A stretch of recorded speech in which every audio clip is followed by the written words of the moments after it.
Olá, está começando mais um programa Uniso Comunidade. No programa de hoje, vamos falar sobre dois distúrbios que têm atingido grande parte dos jovens, a síndrome do pânico e a depressão. A correria e o estresse são alguns dos agravantes. Para falar sobre esse assunto, estamos com a professora doutora Silvia Labrunetti, do curso de Psicologia aqui da Universidade de Sorocaba. Doutora Silvia, muito obrigado pela participação da senhora. Como de praxe, a gente quer conhecer um pouco mais a titulação do nosso entrevistado. Gostaria que a senhora falasse onde a senhora fez a graduação, sobre o seu mestrado e sobre o seu doutorado. Sim, eu fiz a minha graduação aqui em Sorocaba e, na verdade, eu fiz uma graduação meio perdida, assim, eu fiz um pouco em Piracicaba, mas terminei aqui em Sorocaba. Em psicologia mesmo? Em psicologia. Eu vim da educação, na verdade eu fiz magistério, na época que o magistério existia, né? E trabalhava com crianças, acabei indo para psicologia por conta disso. Depois, no meu mestrado, eu ainda estava na área da educação, psicologia escolar, mas aí no meu doutorado eu fui mais para a clínica, daí na PUC de Campinas. O seu mestrado a senhora Mestrado fez e onde? doutorado. O mestrado e doutorado lá na PUC de Campinas. PUC de Campinas. Sim. E aí a senhora está há quanto tempo já ministrando aula? Olha, eu dou aula na universidade faz 10 anos, assim, no ensino superior, né? Mas como eu comecei muito cedo, com crianças e tal, assim, na educação eu estou há mais de 20 anos. E também a senhora, além de dar aulas na Uniso hoje, a senhora trabalha também na FEFISO, é isso? Sim, trabalho na FEFISO e também atendo em consultório, né, particular. A senhora também tem consultório? Sim. É uma pergunta clássica que alunos fazem muitas vezes para os professores. Eu Além de também dar aula, o senhor trabalha, né? Isso, eu também trabalho. O senhor também trabalha, Além tá de dar. certo. Professora, com relação a esse termo distúrbio, mas por outro lado muita gente acaba intitulando a depressão como uma doença e até tratado com medicamentos. Como é que a psicologia, como é que a senhora vê o conceito de depressão? Por outro lado, já vi algumas coisas de que depressão é uma grande frescura. Tá? Depressão é falta de Deus. Tá? O que é depressão? Olha, a depressão, ela não é frescura.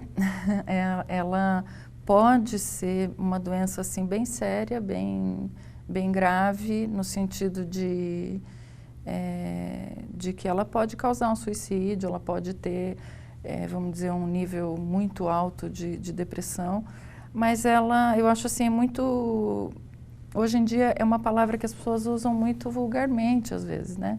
Então, não é qualquer tristeza que é depressão, né? E ela tem vários níveis, então ela pode ser desencadeada por alguma situação específica, ela pode ser desencadeada em algumas fases, né? Tem algumas questões, inclusive orgânicas, que podem também estimular. Então, a depressão, em geral, ela é causada por uma série de fatores, né? E ela tem vários níveis, então eu acho que a gente tem que tomar muito cuidado quando usa essa palavra. Eu costumo evitar qualquer tipo de rótulo, né? Então, assim, uma tendência depressiva eu prefiro do que dizer, é uma depressão. Porque hoje em dia também a gente vê que qualquer tristeza também é classificada como depressão. E uma tristeza né, aconteceu alguma tragédia ou uma situação difícil de lidar e a pessoa está triste, a gente está numa cultura que exige muito que as pessoas sejam felizes, alegres o tempo todo. E então parece que está patologizando um sentimento que é normal e que é saudável, porque você reagir a uma situação difícil com tristeza é saudável, né? Seria estranho você reagir feliz a tudo e... Em todos os momentos. Em todos os momentos, Mas a depressão, assim, na questão clínica, ela realmente não é uma frescura, não. Nós temos uma informação de que, de acordo com o mapa de violência realizado pelo Ministério da Saúde, houve um aumento de 40% nos casos de suicídio de crianças entre 10 e 14 anos e 33% em jovens de 15 a 19 anos no período de 2000 a 2012. Esses dados são a nível nacional, nível mundial, o Ministério da Saúde, obviamente, do Brasil.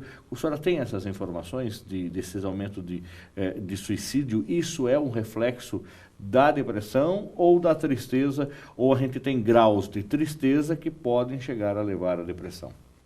Olha, eu acho que isso tem sido um reflexo eu prefiro enxergar assim num aspecto mais amplo de um mundo que está deixando as pessoas doentes, né?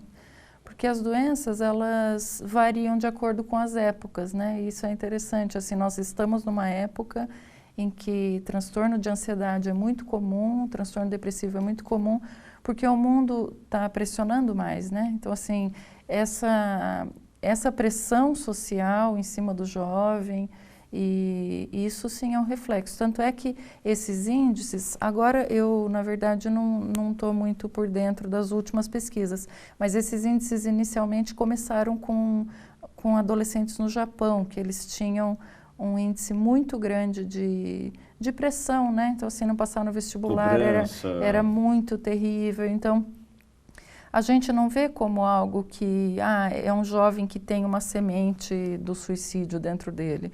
A gente consegue enxergar muito mais como uma sociedade que está fazendo as pessoas se tornarem obsessivas e deprimidas, né? Então, eu acho que seria uma reflexão mesmo que a gente tem que ter para onde o mundo está indo, né? Que está prejudicando as pessoas, né? Hoje no Brasil, um país de alegria, país de carnaval, de sol, também o número e a incidência de casos de depressão é muito grande? Sim. E, consequentemente, de suicídio? Sim, também.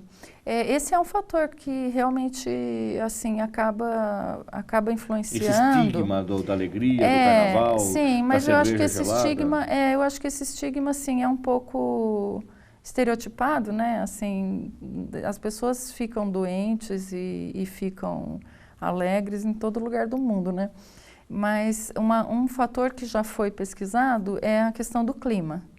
E é interessante, porque clínica, geralmente, consultório, ele enche mais em período de frio, né? As pessoas ficam mais introspectivas, então acho que países onde o clima é mais frio, a tendência talvez seja... Mas acho que, assim, não tenho nenhum dado que comprove isso, né? Mas a gente vê que o índice de depressão, de suicídio, a gente consegue detectar isso, por exemplo, no alcoolismo no Brasil, né? O alcoolismo é a doença psiquiátrica que atinge a maior parte da população, assim, a mais preocupante no Brasil, né? Quando é que eu sei que eu não estou mais bebendo socialmente e me transformei em alcoólatra? Principalmente quando isso começa a atrapalhar a vida, né? Assim, a atrapalhar o trabalho, atrapalhar as relações pessoais. Então, o alcoolismo no Brasil hoje é um problema grave, assim, a gente vê... Então, quando a gente fala de frescura, eu já ouvi pessoas falando, depressão é coisa de rico, pobre não tem depressão. Talvez porque uma pessoa que tenha uma cultura maior ou que tenha um acesso a uma medicação mais cara, ela se trate por outras maneiras, mas uma pessoa que bebe pinga todos os dias para fugir de uma sensação também pode estar deprimido, né? Então, por isso que eu digo, talvez para a gente fica até difícil a gente detectar quais são as pessoas que estão com depressão, porque a gente só consegue ter acesso à informação das pessoas que procuram ajuda, né? Então, como é que eu devo saber qual é o momento de procurar uma ajuda, doutora Silvia, com relação a essa situação? E se é o psicólogo a primeira pessoa que eu devo procurar, porque senão eu vou me abrir com um amigo, com uma pessoa de casa, ou vou me abrir na igreja, vou procurar o pastor, o padre para contar, ou pior ainda, não sei se foi claro aqui, eu me coloco no Facebook que eu estou me sentindo de tal jeito, tá? Qual é o momento, qual é a forma até chegar num psicólogo e me tratar? Até, por exemplo, com um problema de alcoolismo ou com um problema de tristeza, que chega a depressão e aí Deus o livre chegar até no suicídio. Sim, eu acho assim, o maior ponto que a gente avalia para procurar uma ajuda profissional é o grau de sofrimento psíquico dessa pessoa, né? Então, é o próprio paciente que avalia isso, né? Porque é muito difícil, muitas vezes, Tem pessoas que às vezes a família toda fala, eu queria que ele fosse se consultar, mas ele não quer. E aí é mais difícil, né? Então, o que a gente geralmente observa é que vamos dizer assim, os sintomas nos quais a pessoa começa a sentir uma sensação de que esses sintomas estão atrapalhando a vida dela. Então, a vida profissional, a vida afetiva, a vida familiar, e aí vão ter vários níveis, né?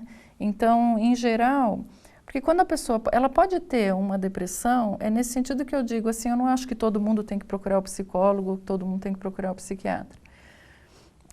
Porque em algumas situações a pessoa vai conseguindo mesmo fazer isso com a família, ou na igreja, ou, enfim, ela sozinha consegue dar conta daquilo e passa, vamos dizer. Em geral, quando a gente precisa de uma ajuda profissional, é quando essa sensação começa a sair muito fora nenhum desses conselhos de amigos, ou ir a alguma igreja, ou frequentar algum ambiente social, nada disso satisfaz e nada disso faz sentido para a pessoa, né? Então, além disso, ela vai ficando... Em geral, ela não vê sentido em nada, ela deixa de gostar de fazer coisas que ela gostava muito, né? Então, principalmente esses sinais que a gente costuma detectar de atrapalhar o andamento da vida dela. Começa a faltar muito do emprego, começa a chegar muito atrasada, muitos erros, incompetências, vamos dizer, que não costumavam acontecer, né? Geralmente são esses os sinais. E procurar ajuda pelo Facebook, onde é um universo colorido, onde todo mundo está bom, todo mundo é bonzinho, todo mundo gosta de cachorro, todo mundo ama, todo mundo tem os filhos mais alegres e bonitos do mundo. Uhum. Qual é o perigo da rede social com o Facebook, de repente, para quem está vivendo uma situação dessa?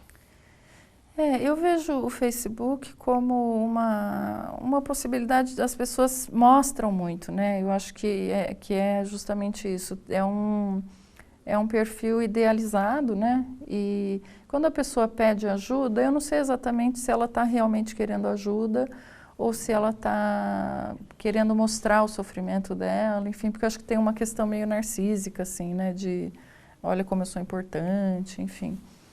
De qualquer maneira, acho que essa exposição, essa inadequação pode ser prejudicial, né? Eu acho que não é o melhor lugar, né? Mas eu acho que depende muito dos objetivos da pessoa, né? Porque eu acho que também tem muita gente que coloca ali sem muita... porque ela não vai ter a resposta que ela quer, né? Então, muitas vezes só serve para expor a pessoa, para ela ficar mal vista, né? Vamos dizer assim. Eu acho que tem que tomar muito cuidado com essa inadequação. Os jovens estão apresentando muito isso nas redes sociais, né? Assim, expondo demais questões que deveriam ser mais preservadas até por eles mesmos, assim, para eles evitarem o próprio sofrimento, né? Qual é o tratamento, qual é a orientação que um psicólogo dá para alguém que está numa situação de depressão ou de alcoolismo, por exemplo? Porque muitas vezes eu acho que o alcoólatra, não sei se está... De ver, já de conhecer algumas pessoas disso, e aqui a senhora falou, quando ele começa a atrapalhar a vida dele, atrapalhar o relacionamento com os outros, mas às vezes nem ele percebe que ele está atrapalhando. Tá? Para ele aquilo é hábito, ele encontra os amigos no bar, ele encontra os amigos na balada, só que precisa fazer o esquenta antes ou durante e o depois... mas aí eu acordar tarde faz parte, que eu sempre acordei tarde e assim sucessivamente. Como é que o psicólogo tem que tratar uma pessoa depressiva, uma pessoa alcoólatra? O que se faz para mudar esse pensamento da pessoa para sair dessa?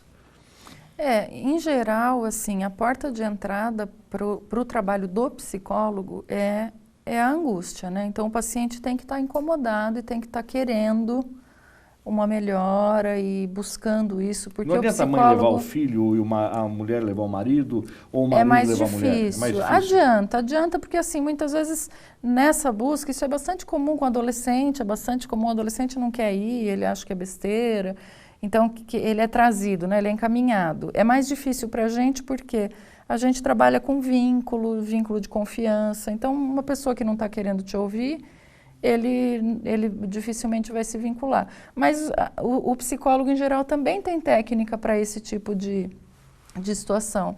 Então, levar para o psicólogo é interessante. Agora, em casos, assim, muito graves, eu acho que é importante também da gente saber essa limitação, porque tem muitos casos onde a medicação é muito importante, né? Então, às vezes, a porta de entrada pode ser um médico mesmo, os pais levam no médico ou a pessoa mesmo procura para começar a tomar medicação, porque a medicação muitas vezes alivia esses sintomas, né? E o ideal é que tanto o psiquiatra, né, que é o profissional responsável por esse tipo de medicação, quanto o psicólogo trabalhem juntos, né? E isso é muito difícil, mas o ideal é um acompanhamento desses dois profissionais. Agora, com relação também, doutora Silvia, a idade, qual é a idade que se pode procurar hoje um psicólogo? A mãe levar uma criança com 5, 6 anos, que aparentemente tem algumas características e deve procurar até na área da educação, que é a sua especialidade, ou o adolescente que está vivendo um problema de mudança de comportamento, de mudança de hábitos, mudança de costumes, ou é o adulto que já de repente ele tem um nível financeiro estabilizado, uma profissão e de repente ele passa por alguma mudança na vida e ele precise. Mas deixa para responder isso depois do intervalo.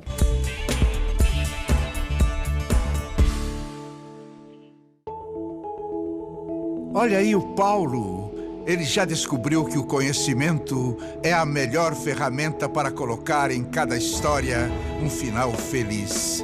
E a Fabiana, aprendendo que fazer a parte dela é mostrar para todos que podemos transformar o mundo. São pessoas como o Paulo, a Fabiana, o Ricardo, que fazem da Uniso a universidade que formou mais de 50 mil pessoas, que tem hoje mais de 10 mil alunos em seus diversos cursos. A universidade, que atendendo mais de 500 mil pessoas em seus programas de extensão, mostrou que é comunitária de verdade. A Uniso é quem quer mudar, é todo mundo que quer mais, para todos, é você também. Uniso, 20 anos, a nossa universidade.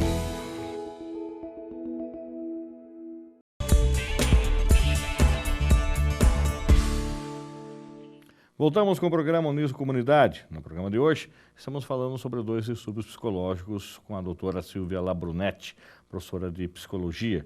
Doutora Silvia, a gente deixou de encerramento no bloco passado. Que momento e que idade deve ser procurado um profissional para fazer um tratamento? Existe uma idade mínima, uma idade máxima? Ou na terceira idade também posso procurar um psicólogo, enfim?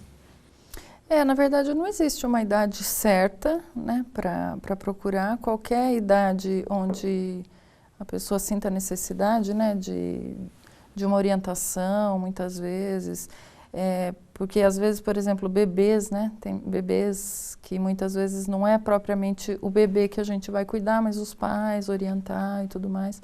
Então, assim, sempre que estiver tendo algum tipo de sofrimento psíquico, de dificuldade de lidar com algum tipo de situação, o psicólogo pode ser procurado para... Então, assim, não existe uma idade. Existem idades que são mais comuns à procura, né? Geralmente na adolescência, o jovem adulto, as mulheres procuram mais do que os homens.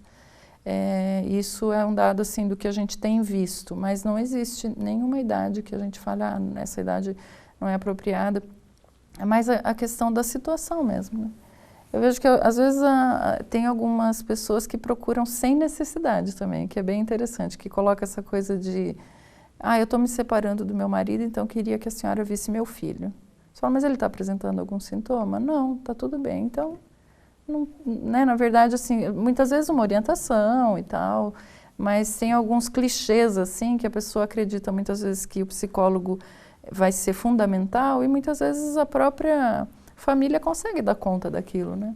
Agora, existe um momento assim para ter alta de um tratamento, de uma terapia, ou é ad eterno, começa e nunca mais termina? Porque eu já vi, tenho amigos que são clientes toda semana do psicólogo e eventualmente tira férias quando o psicólogo tira férias também. Existe uma dependência também de algumas pessoas com o psicólogo e fica ad eterno, outros um tratamento é feito, é realizado todo esse atendimento e aí a senhora fala, olha, você já não precisa voltar mais. Sim, isso varia muito de acordo assim, com a queixa do paciente e também com a linha e abordagem que o psicólogo trabalha.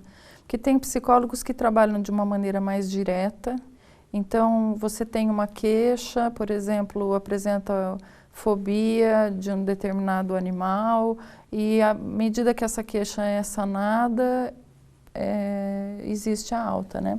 Agora, nas linhas mais psicanalíticas, que acho que é aquele modelo do Freud, né, que as pessoas têm essa ideia de fazer 20 anos de análise, 25 anos de análise, muitas vezes eu vejo que as pessoas se enganam um pouco de imaginar que é uma dependência, sabe? Claro, isso pode acontecer, mas em geral o psicólogo vai trabalhar a dependência também, porque ser dependente não é saudável, né? Mas em geral o que as pessoas têm é ela cria um costume e ela sente muito prazer naquilo, né?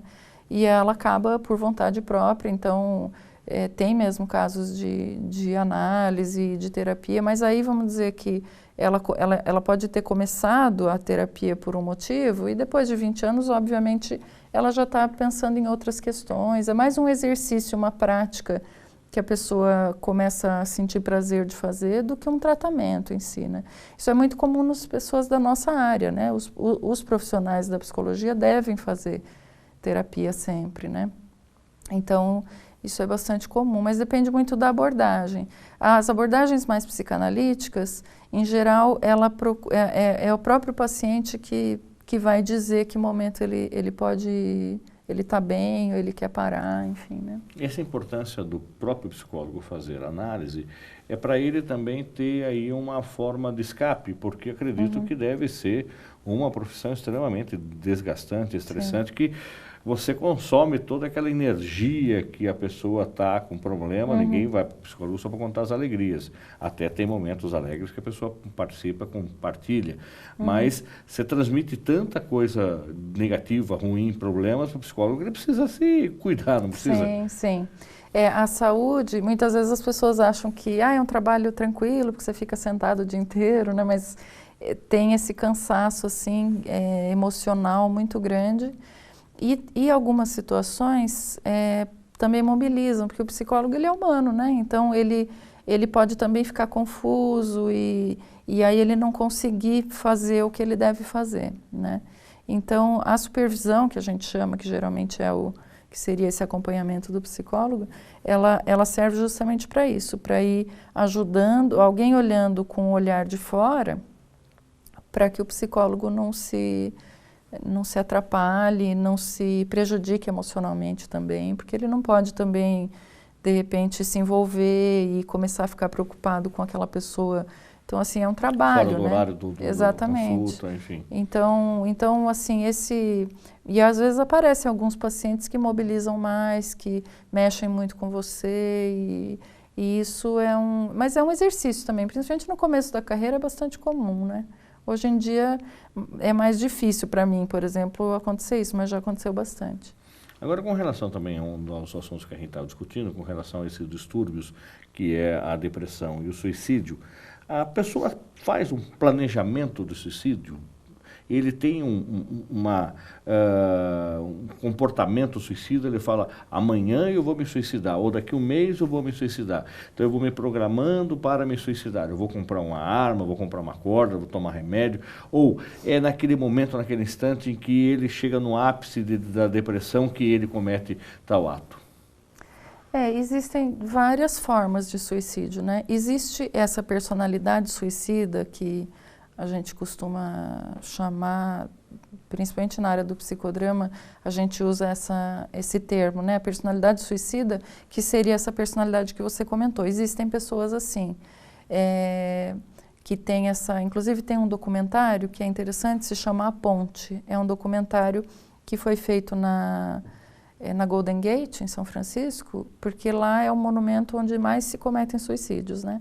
E eles fizeram uma filmagem durante 1 ano e acompanharam as histórias dessas pessoas. E ali a gente vê que tem muitas pessoas que têm ali como um plano, pessoas inclusive que moravam longe da Golden Gate, juntaram dinheiro, porque era como se fosse um projeto de vida delas se suicidar ali, né?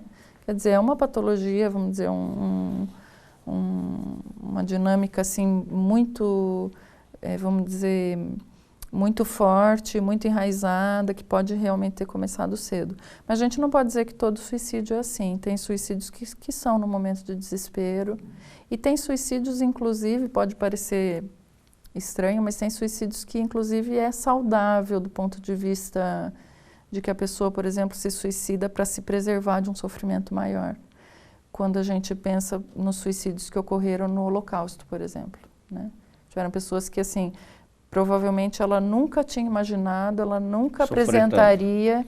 Não, e ela não apresentaria a possibilidade de pensar no suicídio, mas naquelas condições, para não se submeter a um sofrimento muito maior, ela acabava se suicidando. Então, a gente pode até ver isso como uma preservação, né? Então, cada caso é um caso. Na psicologia, a gente tem que tomar muito cuidado com essas regras, assim, né? Porque a gente vê pessoas que foi um momento de desespero, pessoas que têm mesmo isso como plano, e aí é muito difícil as pessoas perceberem que isso vai acontecer, né? Então não dá para a gente dizer, o suicídio sempre é assim. Agora, que caso aquele piloto lá na Europa, que se eventualmente tinha algumas tendências suicidas e fazia tratamento para a depressão, e comete um suicídio, mas levando com ele um avião todo e, consequentemente, cria uma situação aí de morte de centenas de pessoas. Como é que é esse caso? Existe a situação do suicídio do eu vou, mas não vou sozinho? Eu acho que ali no caso desse piloto, né, e assim, claro, olhando bem de fora, porque a gente sabe o que a mídia traz e tal, mas pelo que eu pude acompanhar, eu acho que ele teve um surto mesmo, meio fora da realidade, né? Não sei se ele estava em condições psicológicas de entender exatamente o que ele estava fazendo, né?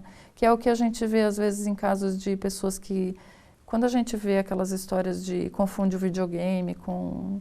Né? Teve um caso daquele estudante de medicina que atirou no cinema. Quer dizer, é uma pessoa que realmente ela está passando por um quadro onde ela não está distinguindo a realidade da fantasia, né? Eu imagino que seria mais por esse lado do que, não sei, né? Muito difícil de avaliar. Outro assunto também que a gente pode discutir, gostaria de discutir com a senhora, é sobre a síndrome do pânico. A síndrome do pânico, ela é o resultado da depressão, pode levar também a suicídio. O que é a síndrome do pânico? Olha, a síndrome do pânico, ela é uma síndrome que também é bem recente, né? Como eu falei, ela é vamos dizer, uma doença do novo tempo, né? Assim, essa questão do excesso de ansiedade, a gente tem visto isso em crianças, inclusive, né?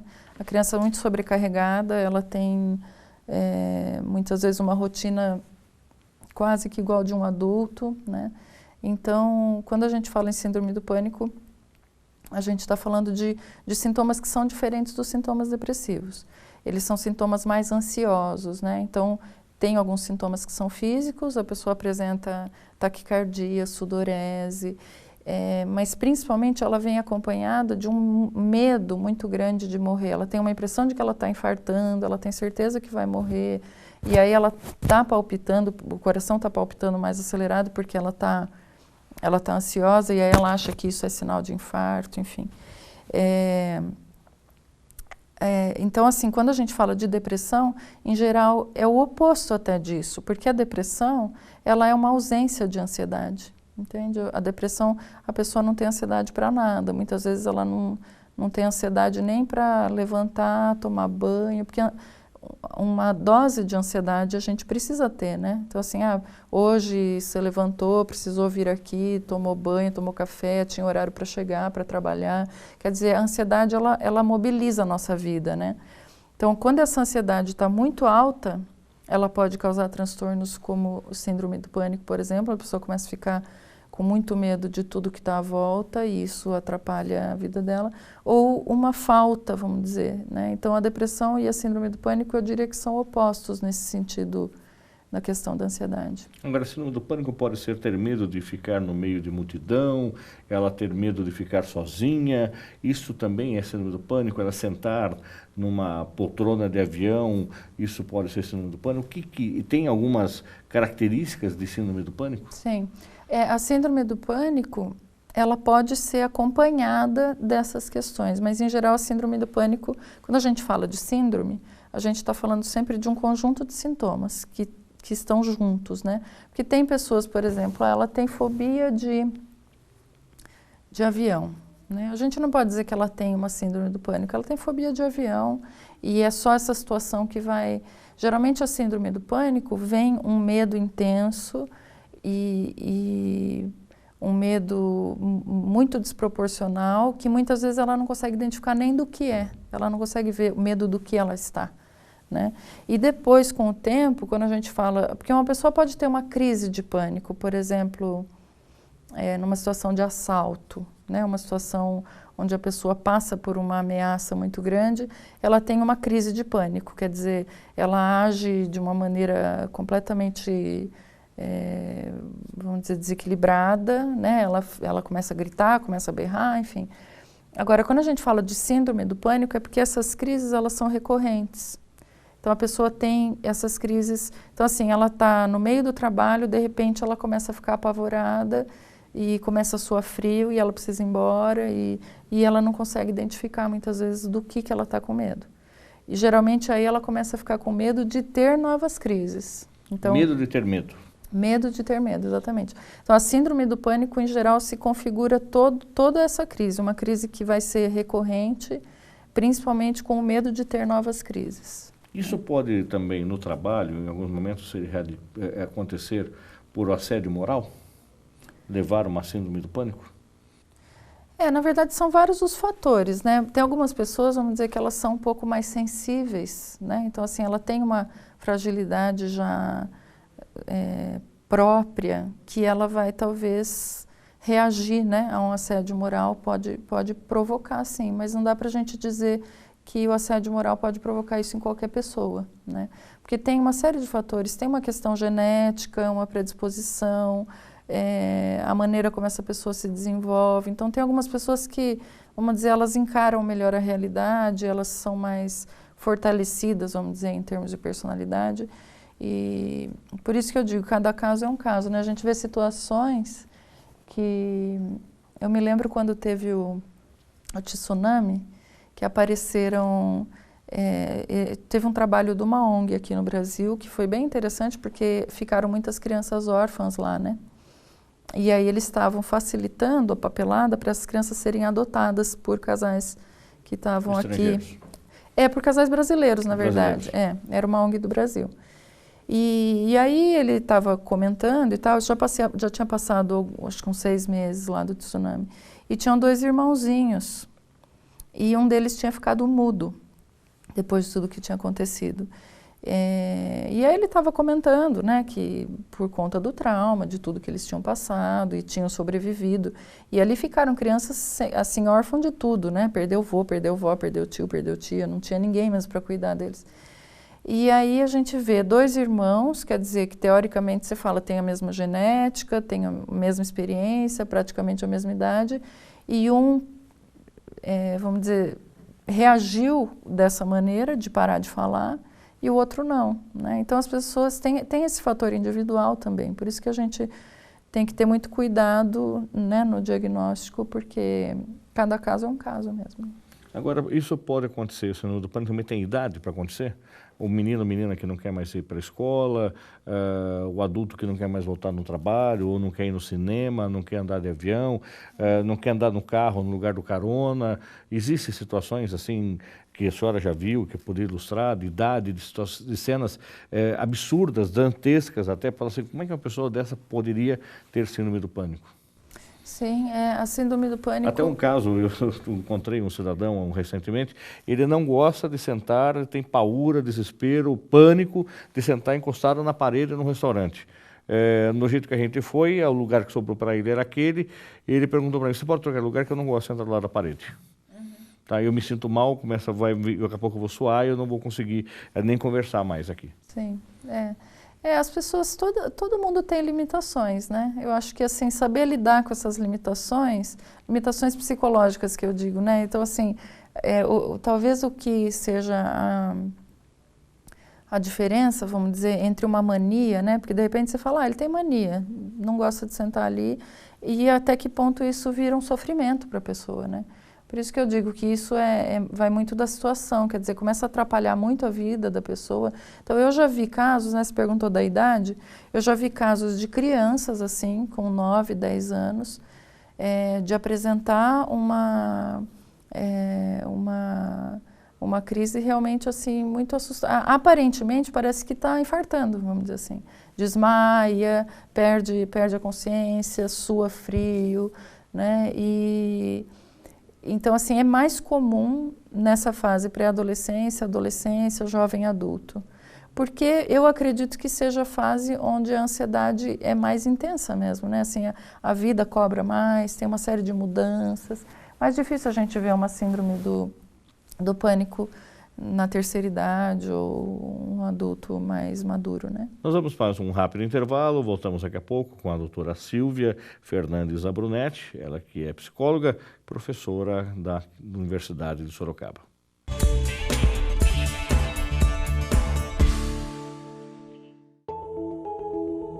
Olha aí o Paulo. Ele já descobriu que o conhecimento é a melhor ferramenta para colocar em cada história um final feliz.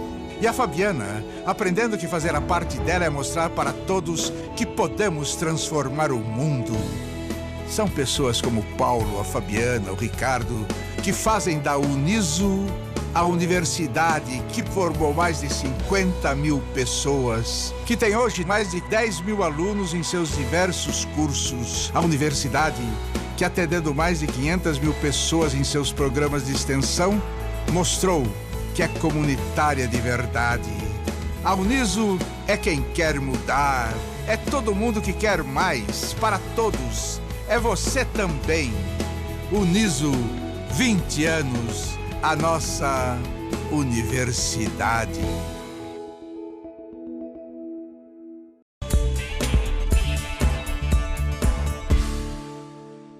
Estamos de volta com o programa Uniso Comunidade. No programa de hoje, estamos conversando com a professora doutora Silvia Labrunetti sobre distúrbios psicológicos. Doutora, com relação a bullying, o que é o bullying? Se isso também pode levar à depressão, pode levar a suicídio, ou pode levar a crises de síndrome do pânico? Sim, na verdade, eu volto a dizer que cada caso é um caso, né? Quando a gente fala de bullying, é uma terminologia que virou muito moda agora, né? As pessoas usam muito para um fenômeno que eu acho que é mais antigo até do que a gente imagina, né? Que é justamente essa agressividade psicológica que a pessoa pode sofrer na escola, a criança, né, na escola, ou como você comentou, o assédio moral seria um tipo de bullying, né? E aí eu volto a dizer, muitas vezes o perfil daquele jovem, daquela pessoa é mais fortalecido, vamos dizer, em termos de ter recursos para lidar com aquilo e conseguir driblar, vamos dizer, o amigo que tira sarro, uma brincadeira que faz, né? Porque isso acho que todo mundo já viu de perto, né? Quando era criança, enfim, acho que é uma prática que é muito comum nas escolas, né? E claro, tem pontos onde isso fica muito sério, né? Muito agressivo. Em geral, o agressor, ele escolhe a vítima certa, vamos dizer, entre aspas, né? Ele escolhe a vítima justamente que ele sabe que vai ter dificuldade de se defender, que vai ter dificuldade de relatar, né? Porque muitas vezes a gente vê um caso e fala, nossa, por que não contou para a professora, por que não contou para os pais? Justamente porque ele já tinha essa dificuldade, né? Então, tanto um quanto o outro, vamos dizer, são duas dificuldades que se casam ali e que que causa sofrimento, né? Então, cada caso é um caso. Numa brincadeira feita com um colega de classe, tem alguns que vão tirar isso, vão sair disso da maneira divertida, curtindo. É o gordinho, é a caolha, é o baixinho, é o grandão. Sim. Vai sair de maneira divertida. Agora, outros vão sentir aquilo com uma agressão. Acontece. Exatamente, sim. E tem idade para isso acontecer? E tem, por exemplo, sexo para acontecer? O menino, a menina, ou não? Não, em geral não. A gente vê que esse fenômeno, ele acontece mais entre os meninos, né? Porque os meninos também têm o perfil do agressor, né? O perfil tem alguns meninos, vamos dizer, e meninas também, que se autoafirma daí fazendo isso. Então, quer dizer, ele vira ou legalzão, ou engraçado, e ele acaba chamando a atenção de todo mundo, agredindo alguém. Então, isso também é uma necessidade, muitas vezes é uma pessoa insegura e tudo mais, ele está se autoafirmando em cima da criança que tem dificuldade de se defender, né? Em geral acontece com os meninos, mas acontece bastante com as meninas também, né? E é como eu falei, é um casamento, vamos dizer, no mau sentido, de que a vítima e o agressor muitas vezes acabam... Então, se a gente for olhar do ponto de vista psicológico, os dois estão doentes, tanto o agressor quanto o agredido. Um porque não consegue se defender e o outro porque tem necessidade de agredir para se sentir aceito. E dá para fazer um trabalho, até que é a área da senhora de educação também, antes que isso aconteça? Eu posso, e quem é que pode, se é o psicólogo que vai para a sala de aula, conversa, explica, orienta, ou de repente deixa acontecer para daí fazer uma intervenção na sala de aula com os outros coleguinhas, ou tem que tratar só o agressor e o agredido? Leva para a diretoria e vamos lá conversar. Em geral, assim, o trabalho que tem sido feito nas escolas, desde que esse fenômeno começou a ser comentado, vamos dizer, né? Que eu acho que cerca de 10, 15 anos atrás, que a gente começou a ouvir essa palavra, né? Bullying. Eu acho que o trabalho preventivo, né? Como você tinha perguntado da idade, eu acabei não respondendo, mas em geral acontece justamente na idade de formação, de personalidade, de formação de identidade, né? Então, essa fase pré-adolescência, adolescência, são as fases onde o adolescente está se firmando enquanto pessoa e ele vai ter essa dificuldade, muitas vezes, de se impor, ou ele vai precisar que o outro sofra para ele mostrar que ele é poderoso, enfim. O ideal é sempre a questão preventiva, né? De orientação, de observação, né? Os professores estarem muito de olho, porque às vezes a gente vê que na escola, assim, muitas vezes, até um tempo atrás, a gente via quem agredia fisicamente, muitas vezes era esse que era o punido na escola, né? E hoje em dia a gente vê que muitas vezes ele agride porque ele está sendo agredido psicologicamente. Então, quer dizer, não é só a agressão física hoje em dia que a gente vê. Agora, é um fenômeno que muitas vezes é mais complexo porque envolve muitas vezes a família, os pais, né? Então, assim, a história de vida dessa pessoa já pode estar marcada de uma série de questões que trazem uma autoestima baixa e tudo mais, né? Isso também tem alguma classe social que é mais atingida com o bullying? A classe A, B, ou a classe C, D, E? Ou o bullying pode ser na escola da periferia, como na escola particular? Em qualquer escola pode acontecer. Porque são dificuldades humanas, né? Independente de... Talvez, assim, há característica ou tipo de brincadeira, porque aí tem uma questão cultural, a gente vê isso em vários países, inclusive, né? Tem um filme francês, ele se chama Bullying, inclusive. É um filme muito, muito interessante, você vê, é uma escola europeia, então, assim, que a gente tem essa visão de uma escola... mais amparada e mais estruturada nesse sentido. Então, o bullying ele é um fenômeno que tem acontecido no mundo todo e em todas as classes sociais. Doutora Silvia, com relação também a outro assunto que está aí em evidência, todo mundo vem acompanhando, com relação à maioridade penal.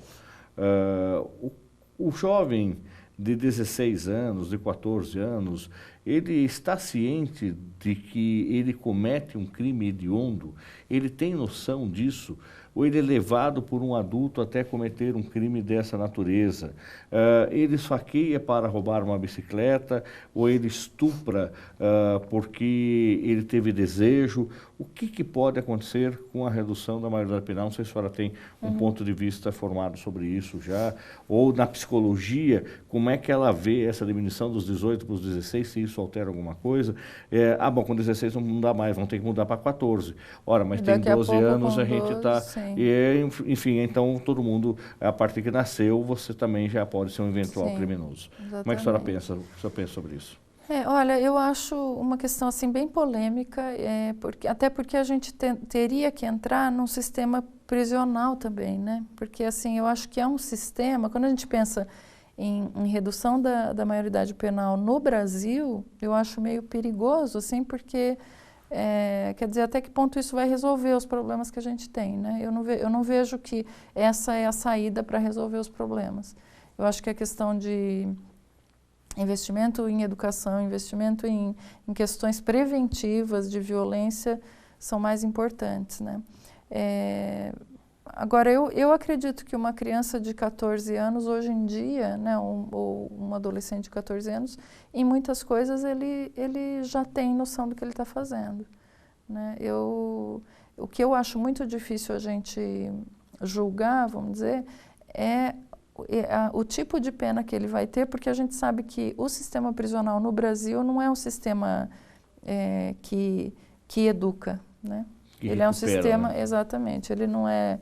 Então, assim, essa recuperação, porque teoricamente a Fundação Casa já estaria para isso. E já também funcionaria, né? Exatamente. Então, eu acho bem complicado. Eu acho que assim, as pessoas estão brigando pela causa errada, sabe? Essa sensação que eu tenho. E aí eu vi também alguns especialistas, já alguns juristas que falarem que com relação à diminuição da maioridade penal, se ele vai ser punido aos 16, ou ele vai ser responsável pelos crimes que comete aos 16, também ele já vota para presidente da República, para os cargos eletivos, enfim, com 16. E, consequentemente, dirige, né? Ele vai ter direito a dirigir com 16 e, mais ainda, a consumir bebida alcoólica com 16. Sim. E aí? A senhora acha que está preparado já? Esse eu dado, esse marco que, de 16, ele consumir bebida na rua, ele já estará apto para dirigir? Como eu falo, eu acho que talvez alguns estejam, outros não estejam. Eu acho que é melhor a gente tratar a criança como criança, quanto mais melhor, né? Porque é como eu falei, eu acredito que eles... vamos dizer que essa briga é uma briga errada, né? Na verdade, você vai reduzir para 16, vai ter uma hora então que vai ter que reduzir para 14, depois para 12, depois para 10, como você comentou. E eu acho que se a gente tem que nivelar, né? Eu acho que é mais seguro que a gente nivele para cima, né? E isso é o meu ponto de vista. Mas eu acho que tem muita coisa para discutir nessa questão, né? Hoje o curso de psicologia da Uniso, ele tem uma linha de trabalho mais específica ou é uma linha generalista? Ou seja, forma um psicólogo generalista ou ele forma um psicólogo para uma linha mais determinada? Olha, aqui na Uniso, o curso ele é bem recente, né? Não tem nenhuma turma formada ainda. E o objetivo do curso é um objetivo de formar um psicólogo que tenha abertura para escolher, né? Eu acredito que é um curso que está bem rico nesse sentido, porque o aluno ele tem muitas possibilidades, vamos dizer assim, muitos tipos de psicólogos dando aula, pessoas diferentes, enfim. Mas acho que principalmente o nosso principal objetivo é formar um psicólogo crítico, sabe? Que tenha pensamento próprio, que tenha ideias próprias. Agora, o curso de graduação, ele é mais generalista, vamos dizer assim, né? Então, assim, é mais um momento de experiência, porque a área da psicologia, ela não é só clínica, né? A gente, muitas vezes, essa é a visão que as pessoas têm da clínica, mas a área hospitalar, a área escolar, a área social, tem uma série de outros pontos, né? Então, eu acredito que assim, o principal objetivo do curso aqui na Uniso, e eu acho que ela está correspondendo bem nesse sentido, é essa formação ampla inicialmente, para que o aluno tenha possibilidades também de se especializar mais para frente, se aprofundar no que ele prefere. Né? Existe o perfil também daquele que vem fazer o curso, na verdade vem em busca de terapia e não de qualificação profissional, e Sim. dá para detectar e até orientar. Sim. É o papel do professor falar, olha, não é o perfil, você não precisa você não consegue, o seu perfil não é para ser um psicólogo, Sim. você precisa de terapia. Acontece isso? Eu acho que acontece muito das pessoas procurarem o curso de psicologia acreditando que isso vai resolver a própria vida. Eu até costumo brincar e falar a mesma coisa que você descobrir que está com câncer e resolver fazer medicina. Né? Você fala, não, você tem que procurar um médico. Se você tiver com câncer, você pode até estudar isso, né? Mas você está sendo até negligente de não procurar ajuda. Em geral, o que eu percebo é que esse aluno que está procurando, ele vai percebendo que não vai encontrar, né? Então, ele acaba, vamos dizer, deixando esse objetivo de lado ou até desistindo muitas vezes. Mas a gente tem, no curso de psicologia, nós temos um dos docentes que é responsável, inclusive, por isso, que é a professora Ana Laura Schliemann. Ela é a psicóloga da instituição. E qualquer dificuldade, qualquer tipo de questionamento que o aluno tenha, ele pode marcar um horário com ela e ela vai dar essas orientações. Né? Porque a gente, inclusive, comenta no curso de psicologia, eles vão ter que procurar terapia também. Né? E a gente está aqui para ir orientando o aluno mesmo. Né? E eles fazem estágios supervisionados? Fazem estágios supervisionados, sim. E aí é feito atendimento, o acompanhamento? Sim, no curso de psicologia da Uniso ainda não, porque o pessoal está agora no terceiro ano. Não chegou nessa fase ainda? Não chegou nessa fase ainda. Eles vão mais para o final do curso. Eles estão agora fazendo estágio de observação, eles já fazem esse estágio de observação, são supervisionados aqui, que é para eles começarem a aprender a observar as questões que são mais importantes e terem esse raciocínio já mais dentro da psicologia. Eles já começaram a fazer esse estágio, mas clínica ainda não. Professora doutora Silvia, quem quiser conversar com a senhora, saber sobre psicologia, bater um papo, convidá-la para uma palestra, qual é a forma mais fácil? Um e-mail, um telefone, Facebook, como é que faz para chegar na senhora? Sim, eu tenho uma página no Facebook que é Psicanálise e Outras Reflexões. Muitas vezes as pessoas se comunicam comigo através de Psicanálise e Outras Reflexões. É uma página do Facebook. E tem também o meu e-mail da instituição, Silvia, com Y no primeiro I, .labrunet, Labrunet com dois T's? Dois T's e I, @prof.uniso.br. Doutora Silvia, muito obrigado pela sua participação, sucesso para a senhora. Muito obrigada, eu que agradeço a oportunidade de poder esclarecer melhor a profissão e o curso, né, de psicologia. Muito bem. O programa Uniso Comunidade fica por aqui. Se você tiver alguma sugestão para o programa, envie para unisocomunidade@uniso.br ou na nossa página lá do Facebook. Curta lá, Uniso Comunidade. E agora você pode rever também todos os programas que já foram ao ar no nosso canal do YouTube, Uniso Comunidade. Agradecemos a sua audiência e até o próximo programa.